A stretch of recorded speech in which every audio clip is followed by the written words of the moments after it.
Buenas noches, soy el estudiante Miguel Eduardo Zambrano Alcíbar y la siguiente exposición trata del examen del sistema eléctrico de potencia. Consta de 3 preguntas y la primera pregunta dice así: determinar los disyuntores que funcionan correctamente y la protección de respaldo para garantizar el cuidado del sistema eléctrico de la figura. Vemos que aquí en el sistema eléctrico de potencia se producen 3 fallas. Él nos pide encontrar el disyuntor fallado, las protecciones primarias activadas y las protecciones de respaldos activadas. Entonces procedemos cuando sea en la falla 1. En la falla 1 observamos que dice que se dispara en el interruptor 2, 3, 4 y 5. Bueno, como observamos que en la falla del interruptor 2 y 5, al activarse estos dos interruptores deberían despejar la falla. Por lo tanto, las protecciones que fallaron y que se activaron fueron las 3 y la 4. Por lo tanto, tenemos que los disyuntores fallados fueron la 3 y el 4 y las protecciones principales activadas fueron el 2 y el 5. Bueno, cuando se produce la falla 2, vemos que se activan los disyuntores 21, 22, 23, 24 y 27. Vemos en la figura que la falla se da entre el interruptor 25 y 26.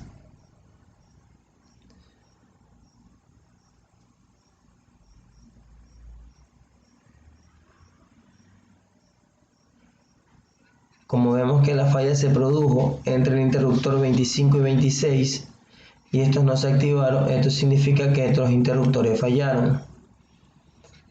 Además también se activaron el interruptor 23 y 24, por lo tanto, como estas son protecciones de respaldo, el de interruptor 25 debió ser despejada la falla. Por lo tanto, las protecciones de respaldo y los disyuntores fallados fueron el 25, 26, 21 y 22. Y las protecciones de respaldo disparadas fueron 23, 24 y 27. Ahora vamos a la tercera pregunta. En la tercera falla que se da entre el interruptor 11 y 17. Del mismo criterio analizado observamos que estos interruptores debieron despejar la falla. Por lo tanto, los disyuntores fallados fueron el 10 y el 19, que estos debieron activarse, y las protecciones fueron las 11 y las 17. Esto es todo referente a la primera pregunta.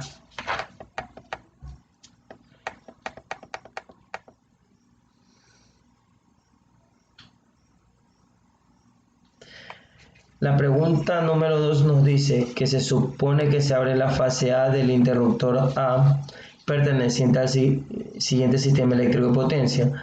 Ahí observamos un sistema eléctrico de potencia que tiene dos interruptores, el interruptor A y el interruptor B. Y nos dice que se abre la fase A del interruptor A, por lo tanto consideramos que es una falla monofásica debido a que solo se abre la fase A. Y nos pide determinar la intensidad en B, en la fase B, y el voltaje en el punto de apertura de la fase A.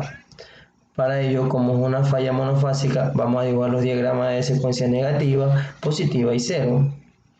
Dibujando el diagrama de secuencia negativa, que es la misma impedancia de secuencia positiva, sin considerar la fuente. Y aquí tenemos como consideración que cuando se abre la fase en el interruptor A, la línea de la impedancia de secuencia negativa se divide en dos, teniendo 0.1 y 0.1 en cada lado.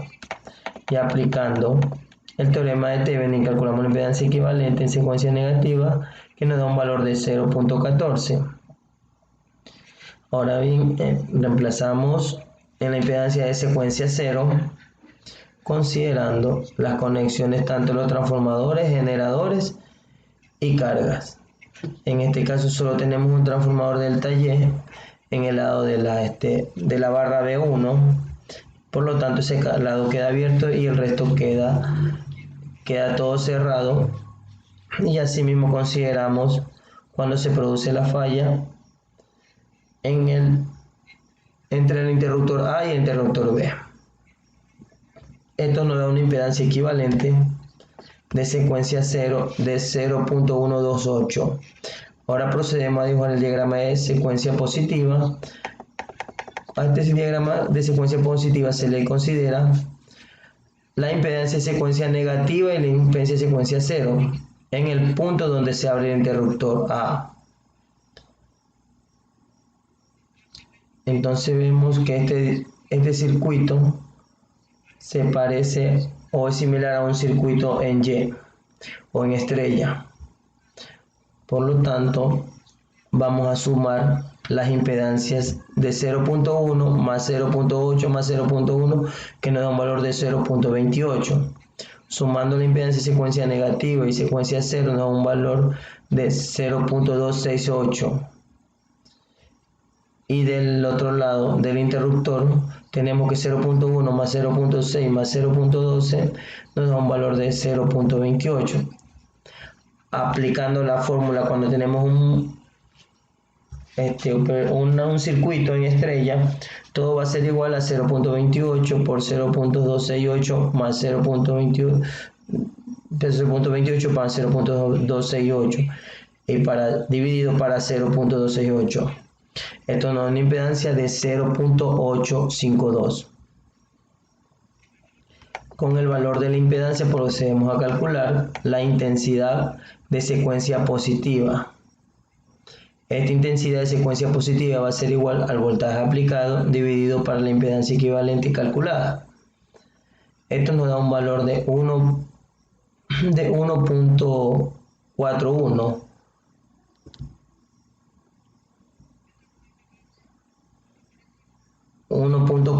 con un ángulo de menos 71 menos 24 por unidad. Como sabemos que es una falla monofásica, sabemos que la intensidad de secuencia positiva es igual a la intensidad de secuencia 0. Por lo tanto tenemos un valor de 1.41 menos 71.24. Y la falla en la fase A va a ser igual a 3 veces la intensidad de secuencia positiva, o también a la suma de la intensidad de secuencia positiva, intensidad de secuencia positiva, intensidad de secuencia 0. Esto nos da un valor de 4.23 con un ángulo de menos 0.73 con 24 por unidad. Pero la lección nos pide calcular la falla en la fase B. Entonces, aplicando para calcular la falla en la fase A, aplicamos IB va a ser igual a A al cuadrado por la intensidad de secuencia positiva más A por la intensidad de secuencia negativa más IA sub 0. Esto nos da un valor de 0. ¿Por qué nos da un valor de 0? Porque cuando existe una falla monofásica solo circula corriente por la fase fallada. Entonces procedemos a calcular el literal B. El literal B nos dice calcular el voltaje en el punto de apertura en la fase A. Para ello hacemos el diagrama de secuencia positiva y negativa y 0. El diagrama de secuencia positiva consideramos los voltajes y la impedancia del generador. Entonces, aplicando la ley de Kirchhoff, que dice que los voltajes de salida son iguales a la suma de los voltajes de entrada. Entonces tenemos que B', el voltaje de aportación de la fase secuencia positiva es igual a E menos la intensidad de secuencia negativa por la impedancia del generador. Esto nos da un valor de 1.067 con un ángulo de 1.8.76. De la misma manera hacemos la secuencia negativa y el voltaje de apertura en la fase A, en la secuencia negativa, es igual a 0, ya que no tenemos fuente de tensión, y la impedancia de secuencia negativa del generador multiplicado por la intensidad de secuencia negativa. Esto nos da un valor de 0.141 con un ángulo de menos 161.24.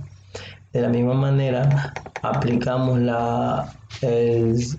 realizamos el diagrama de secuencia 0 y nos da el voltaje de secuencia 0 de apertura en la fase A, nos da un valor de 0.846 con un ángulo de 161.24. Por lo tanto, sumando todos los voltajes, tenemos voltaje de secuencia positiva más voltaje de secuencia negativa más voltaje de secuencia 0. Esto nos da un valor total de 0.8351 con un ángulo de 18.76 por unidad.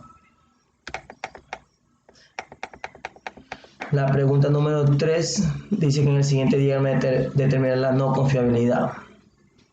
Como todos sabemos, un sistema no es 100% confiable, entonces la confiabilidad más la no confiabilidad va a ser igual a 1. Entonces, despejando la no confiabilidad, vamos a tener que va a ser igual a 1 menos la confiabilidad de todo el sistema. Entonces procedemos a determinar primero la confiabilidad de todo el sistema. Para ello, reducimos la R3 y R4 que se encuentran en paralelo para que queden en serie con R1, con R2 y con R3. Con R1 y con R2, que diga, perdón. Haciendo esta operación vamos a que R34 va a ser igual a R4 por Q, R4. Ahora sí tenemos las 3 en serie. Resolvemos esto y nos da que va a ser igual a la multiplicación de R1 por R2 por R34 calculado. Ahora tenemos un sistema en paralelo y aplicamos de la misma manera cuando tenemos un sistema en paralelo que va a ser igual a 1 menos R1 4 que multiplica a 1 menos R5. Entonces, determinado el valor de R1, 5 o la confiabilidad de todo el sistema, aplicamos la fórmula que se mencionó anteriormente, que QS es igual a 1 menos R, la confiabilidad total del sistema. Y eso sería todo de referente a la pregunta número 3. La pregunta número 4 nos dice determinar la confiabilidad de un arreglo de subestación que se muestra en la siguiente figura. Para determinar la confiabilidad del sistema, primero procedemos a resolver los elementos que se encuentran en serie para realizar un diagrama equivalente o que nos permita reducir todo el sistema. Entonces primero multiplicamos los elementos que están en serie, que serían 0.85 por 0.9, que nos da un valor de 0.765. Este valor queda en paralelo con el valor de 0.90. Esto va a ser igual a 1 menos la multiplicación de 1 menos 0.765 por 1 menos 0.09. Esto nos da un valor de 0.9765. Entonces nos quedaría un sistema donde todos los elementos quedan en serie, por lo tanto sería la multiplicación de todos ellos. Por ejemplo, es decir, 0.9765 por 0.99 por 0.95 y por 0.92. Esto nos da un valor de 0.844 o una confiabilidad total de 84.4%. Muy buenas noches, pues eso sería todo.